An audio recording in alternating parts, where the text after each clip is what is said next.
I'm about to tell you a story so insane, it happened 50 years before the Roswell crash was even a thing.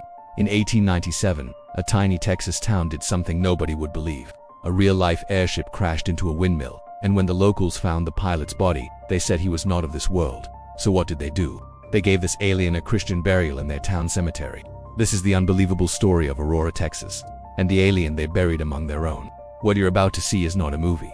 This is a real mystery we pieced together from 100-year-old newspapers and eyewitnesses that has stumped everyone for over a century.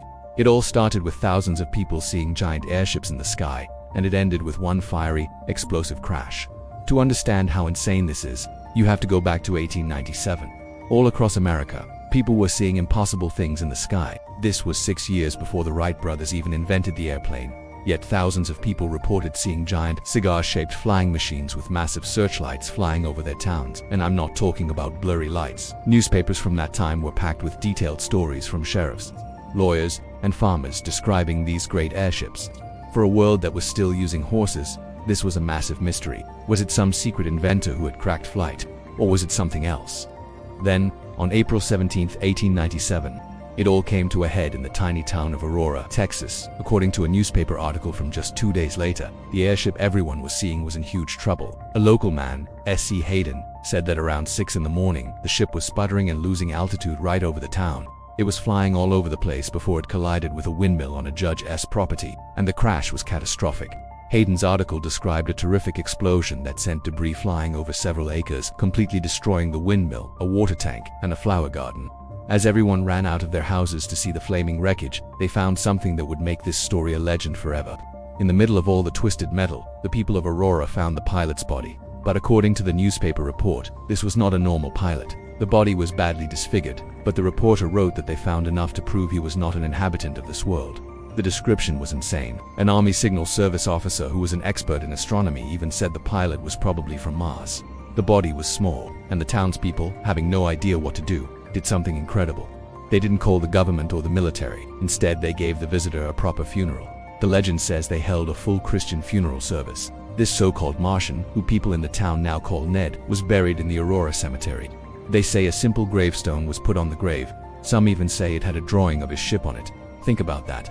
Before anyone even used the word UFO, an entire town in Texas buried an extraterrestrial in their cemetery.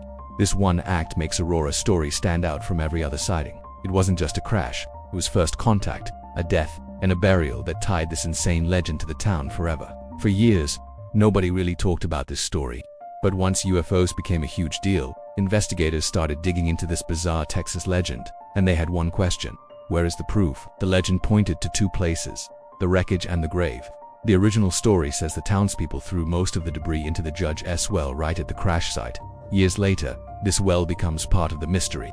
In 1935, a man named Brawley Oates bought the property and tried to clean out the well, but right after, he got incredibly sick with severe arthritis. Oates was convinced it was from contaminated water, poisoned by the weird alien metals from the ship. In 1945, he sealed the well shut with concrete, and then there's the grave. UFO researchers flooded the Aurora cemetery to find the alien pilot's burial spot, but the original headstone was gone stolen in the 1970s. But using metal detectors, investigators got readings that showed there was metal buried in an unmarked grave, which made them think the pilot was buried with pieces of his own ship.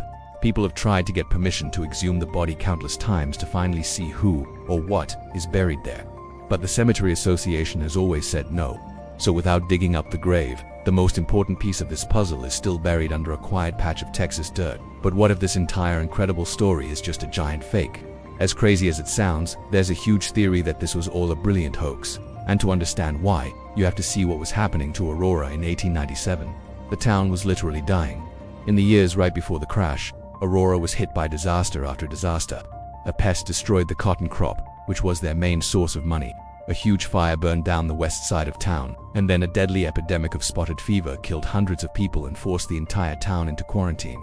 The final nail in the coffin was when the railroad decided to build its tracks around Aurora, completely sealing its fate.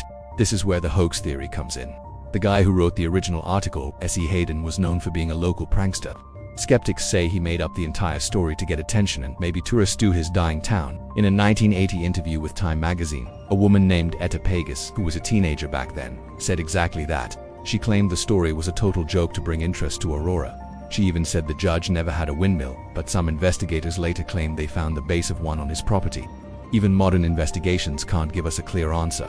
In 2008, they finally opened the sealed well for a TV show. And get this, the water had extremely high levels of aluminum, but they didn't find a single piece of wreckage. Ground-penetrating radar on the grave was inconclusive. It showed a burial, but the grave was too messed up to see what kind of remains were in it. It's like for every clue that says it's real, there's another that says it's fake. The story of Aurora, Texas, leaves us with two insane possibilities. On one hand, you have a newspaper article from the time, a legend that never died, and weird clues like a contaminated well. On the other hand, you have a dying town, a known jokester, and zero hard proof. So, I'm leaving it up to you. Was this a real encounter with an alien visitor who was shown an incredible act of human compassion? Or was it the greatest hoax ever pulled to save a town from being forgotten? Go to the comments right now and tell me your theories. Today, this story is more alive than ever. The Aurora Cemetery has an official Texas Historical Commission marker that acknowledges the legend of the spaceship crash and the pilot's burial. The original headstone was stolen in the 70s, and a replacement was also stolen around 2012.